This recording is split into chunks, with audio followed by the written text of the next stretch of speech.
Hello বন্ধুরা, সবাইকে জানাই শুভ সন্ধ্যা। সবাই কী করছো, কেমন আছো?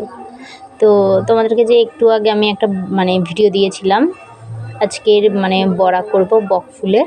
তো সারাদিন কারেন্ট আসেনি, কারেন্ট না আসার কারণে করতে পারিনি, কেননা মিক্সচারে এটা মিক্স করতে হতো। তো কারেন্ট একটু আগে এসে 4টের সময়, সে 8টা থেকে সকাল থেকে গেছিলো, কিছু করার নেই, কপাল খারাপ ছিল। তো এখন দেখো আমার শাশুড়ি মা রান্নাঘরে বকফুলের বড়া তৈরি করে নিচ্ছে। এদিকে দেখো বকফুলের বড়া অনেক তৈরি হয়ে গেছে, কত সুন্দর লাগে তোমরাই বলো, লাল লাল হয়েছে একদম।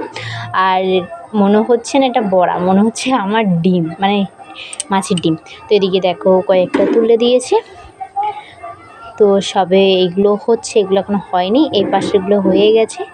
তো বন্ধুরা, তোমরা বকফুলের বড়া খেয়েছো কিনা কমেন্টে প্লিজ জানিও। আমাদের বাড়িতে প্রথম হচ্ছে, জানি না কেমন টেস্ট হবে, দেখে তো মনে হচ্ছে খুব ভালো হবে।